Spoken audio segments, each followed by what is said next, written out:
Olá, semioticistas! Hoje nós falaremos da noção de texto para a semiótica. Então, é necessário dizer que a semiótica ela tem por objeto o texto. Na verdade, ela procura descrever e explicar o que o texto diz e como ele faz para dizer aquilo que diz. Então, é necessário, portanto, para que se possa caracterizar, mesmo que grosseiramente, uma teoria semiótica, é necessário determinar, em primeiro lugar, o que é o texto, né? O que é esse seu objeto de estudo. Então, um texto, ele define-se de duas formas, e essas duas formas elas se complementam. Primeiro, ele se define pela organização ou estruturação que faz dele um todo de sentido. Um todo de sentido. E, em segundo lugar, também se define como objeto da comunicação que se estabelece entre um destinador e um destinatário. Bom, a primeira concepção de texto, entendido como objeto de significação,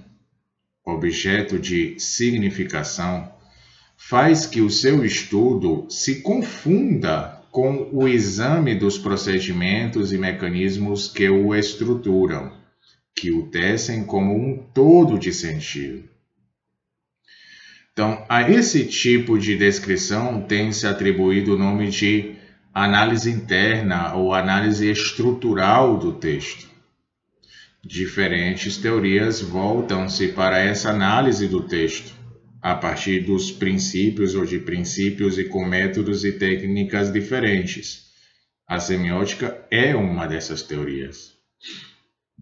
Segundo, ou com relação à segunda caracterização de texto, essa segunda caracterização não mais toma o texto como objeto de significação, mas como objeto de comunicação.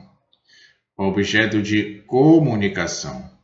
E comunicação entre dois sujeitos. Então, assim concebido, o texto ele encontra o seu lugar entre os objetos culturais, inserido numa sociedade de classes, e determinado por formações ideológicas específicas. Nesse caso, o texto ele precisa ser examinado em relação ao contexto socio-histórico que o envolve e que, em última instância, lhe atribui sentido. Então, teorias diversas têm também procurado examinar o texto desse ponto de vista, cumprindo o que se costuma denominar análise externa do texto, em contraposição com a análise estrutural ou análise interna do texto. Aqueles que se dedicam ao exame interno, entre aspas, do texto, e aqueles que se devotam à sua análise externa, entre aspas, externa, se recriminam e se criticam uns aos outros.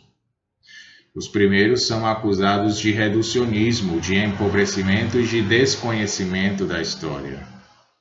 Os últimos, são acusados de subjetividade e de confundirem a análise do texto com outras análises. No entanto, o texto ele só existe quando ele é concebido na dualidade que o define, ou seja, como objeto de significação e como objeto de comunicação. E dessa forma, o estudo do texto com vistas à construção de seu ou de seus sentidos só pode ser entrevisto como o exame tanto dos mecanismos internos quanto dos fatores contextuais ou socio-históricos de fabricação do sentido. Nos seus desenvolvimentos mais recentes, a semiótica ela tem caminhado nessa direção e tem procurado conciliar com o mesmo aparato teórico-metodológico, tem procurado conciliar as análises ditas interna e externa do texto. Ou seja, para explicar o que o texto diz e como o diz, a semiótica trata, assim, de examinar os procedimentos da organização textual e, ao mesmo tempo, os mecanismos enunciativos de produção e de recepção do texto. Resta ainda um ponto a ser esclarecido nessa rápida exposição da noção de texto. O objeto de estudo da semiótica é apenas o texto verbal ou o texto linguístico? Bom, o texto, acima definido por sua organização interna e pelas determinações contextuais, pode ser tanto um texto linguístico, verbal, indiferentemente oral ou escrito, ou seja, uma poesia, um romance, uma oração, um editorial de jornal, um discurso político, um sermão, uma aula, uma conversa entre amigos, mas pode ser também um texto visual, ou inclusive um texto gestual, uma aquarela, uma gravura, uma dança, ou ainda mais frequentemente pode ser um texto sincrético de mais de uma expressão. Por exemplo, uma história em quadrinhos, um filme, uma canção popular, onde há elementos verbais e não verbais, né? Enfim, as diferentes possibilidades de manifestação textual, sem dúvida, dificultam o trabalho de qualquer estudioso do texto. E as teorias tendem a se especializar em teorias do texto literário, ou semiologia da imagem e assim por diante, né? Devido a essas diversidades ou diferentes possibilidades de manifestação textual. E com isso, perdem-se muitas vezes as características comuns aos textos, que independem das expressões diferentes que os manifestam, e ficam impossibilitadas as comparações entre textos diversos. Então, a semiótica sabe da necessidade de uma teoria geral do texto, e ela reconhece essas dificuldades.